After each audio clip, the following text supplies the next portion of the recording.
This morning we're working on getting this tree down off of this other tree. The tree was laid down by Hurricane Sally. It's the only big tree I lost. Lost two small trees. And what it's doing is it's pushing against this other. And at first I thought, well, it's not hurting anybody, it's not endangering anybody, but it is. It's endangering this other tree. Look where the roots are pulling up and the ground is breaking.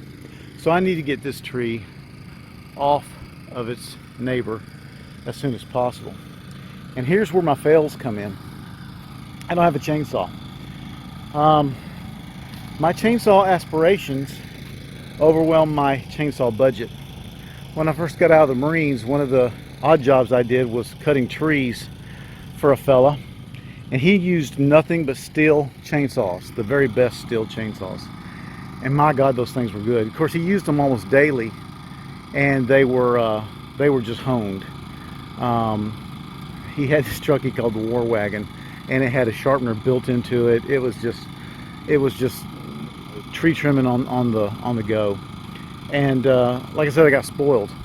But steel chainsaws, good ones, can, good size ones can cost, gee whiz, $400 or more.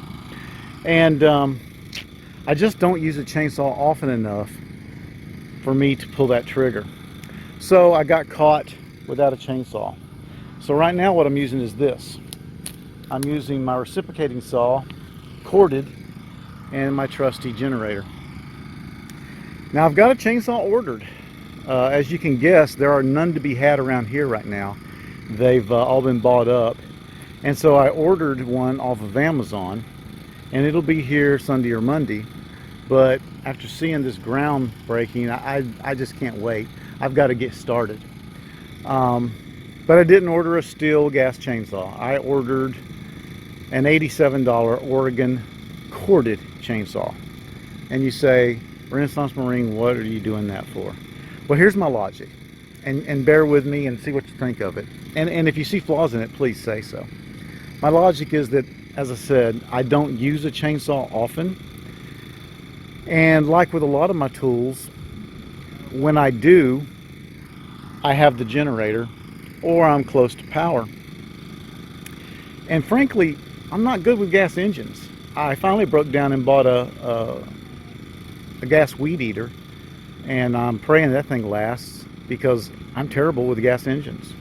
I have fixed them, but it's always just such a pain and such a long road with me. I'm just not a natural. I have to research it every time I fix one, even if it's the same one. I don't retain that stuff. A carburetor, just I can work on a carburetor on a lawnmower, but it just takes everything I've got, and I don't enjoy it. So I am steering away from gas engines when I can.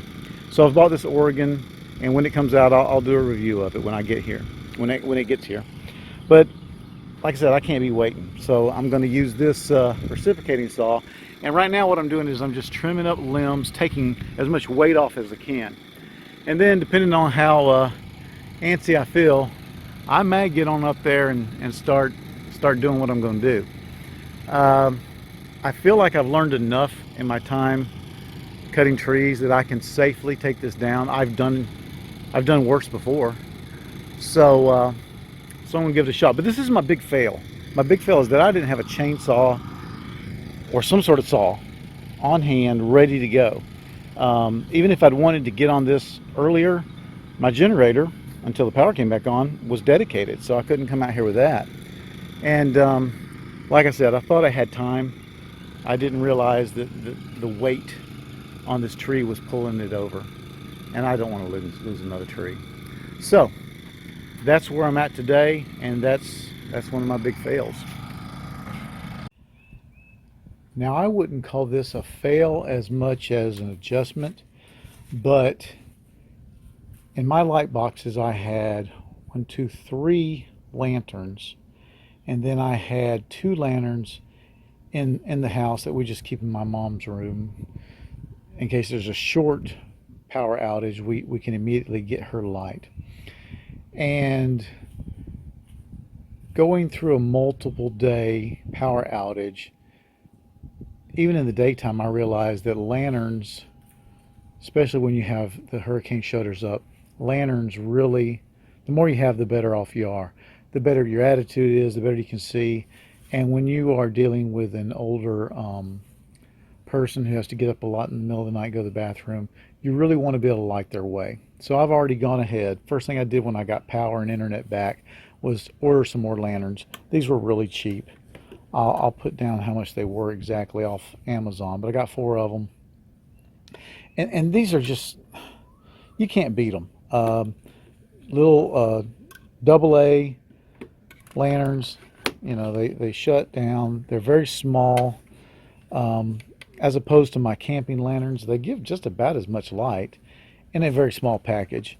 I really recommend, you know, that you order some of these and just leave them in the box if you want to. They come with the batteries, but the batteries aren't in them.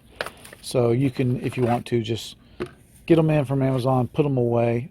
Or for that matter, I think they sell these at Walmart. But now I've got 4 more. That brings me up to 7, 1, 2, 3, 4, 5, 6. Yeah, it brings me up to about 9 lanterns, and that doesn't count the other lights. I have some solar lights, and then my headlamps, which I really believe in a headlamp for each person. So it's not so much a fail, it's just an adjustment. I want more light. So here is one of the fixes for the fails. Amazon just dropped this off. Ugh. Let's open it and make sure it's okay. I've been at it a few minutes here, and it's doing pretty good. For $87, I think I got a pretty good chainsaw.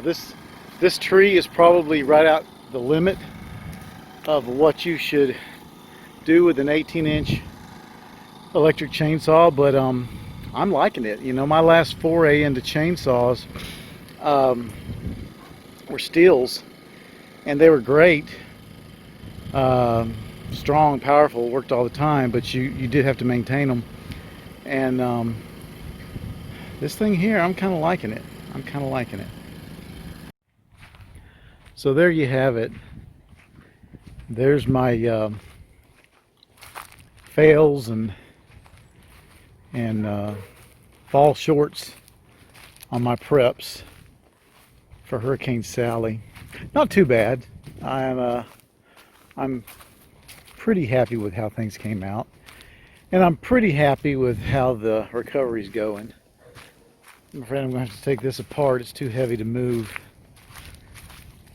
and I got a lot of dock to rebuild, but that'll wait till this winter when the tides are low.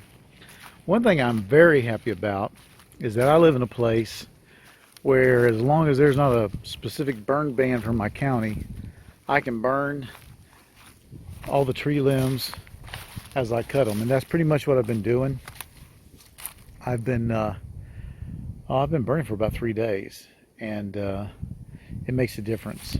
You know, I go everywhere and I see all this stuff piled up on the side of the road, and they're waiting for somebody to come get it.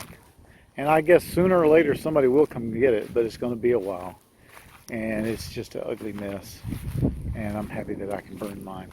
Hey, thanks for watching this little series about Hurricane Sally and what happened and what got damaged and how we fared.